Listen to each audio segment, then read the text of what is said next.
In the year 1400, your day did not begin with an alarm. It began with light. As the sun rose, it entered your home slowly, through small openings, or sometimes not at all.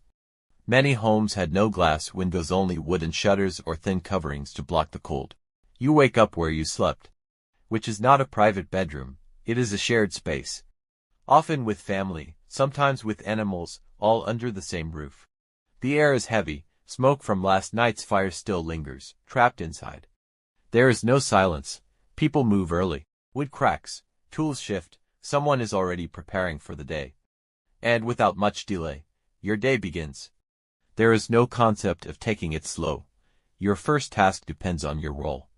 If you live in the countryside, there are animals to feed, water to carry, fields to tend. These things cannot wait, they follow the rhythm of nature, not your energy. If you live in a town, your work is still physical. Workshops open early, fires are lit, tools are prepared. Production begins as soon as there is enough light to see. Food in the morning is simple. Bread, maybe porridge, sometimes leftovers from the night before. There is no variety, no planning.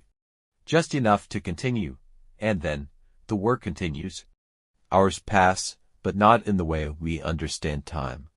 There are no clocks guiding your schedule. Instead, the sun moves, and you move with it. Morning turns into midday without announcement. You work through it. Rest exists, but only briefly. And only when possible. By the time the sun begins to lower, your body already feels the weight of the day. But stopping early is not an option, because what you do today directly affects tomorrow. As evening arrives, the light fades quickly. Candles are limited, firewood is valuable. Darkness is not something you push back, it is something you accept. So your day slows down, not because you are finished, but because you can no longer see. You eat again, if food is available. The same types of meals, the same limited portions. And then, gradually, the space becomes quiet again. You return to where you started. The same room, the same air, the same conditions.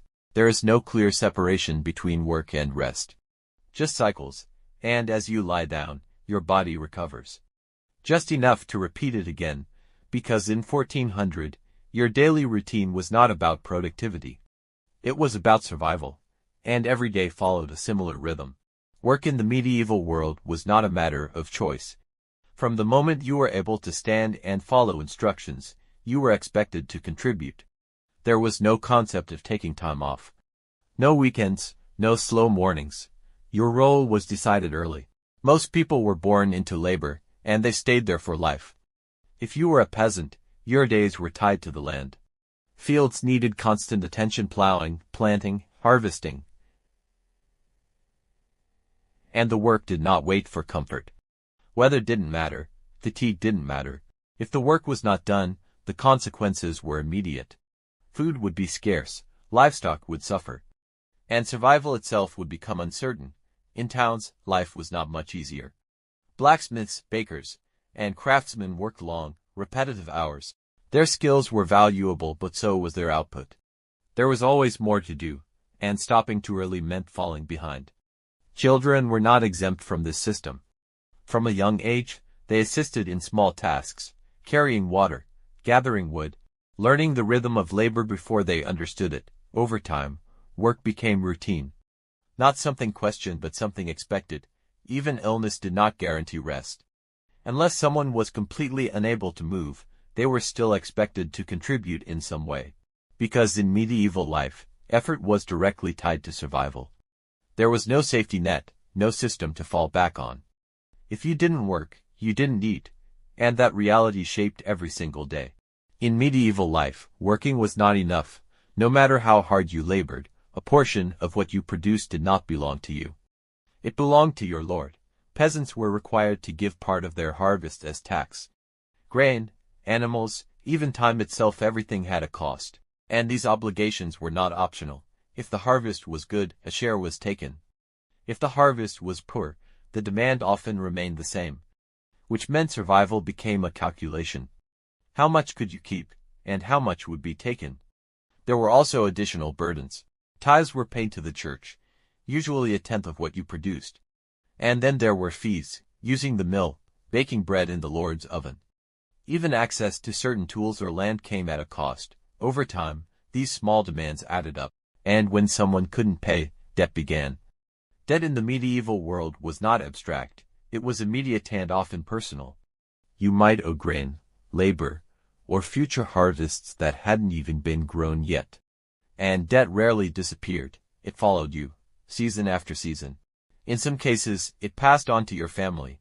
A bad year could start a cycle that was difficult to escape. One poor harvest, one unexpected loss, and everything could begin to collapse. There was no protection against this, no system to reduce what was owed, only the expectation that it would be paid. Because in medieval society, obligation came before comfort, and sometimes, even before survival. In medieval life, working was not enough. In medieval life, rules were not suggestions. They were enforced clearly, and often publicly. If obligations were not met, there were consequences, and those consequences were meant to be seen. For smaller offenses, punishment could take simple forms: fines, loss of goods, additional labor, but even these carried weight, because losing resources often meant risking survival. For more serious cases, punishments became physical. Public humiliation was common. A person might be placed in the stocks, restrained in a visible space for hours or longer, not just to punish but to send a message. Everyone would see, everyone would remember. Authority was maintained through visibility, through repetition, through consequence. There was little room for negotiation, and very little protection for the individual. Justice was not always consistent. It depended on status, on circumstance, on who held power. For peasants, the system was rarely in their favor, and yet resistance was uncommon, not because people agreed, but because the cost of defiance was too high. Over time, these rules became part of daily life, not questioned, but accepted.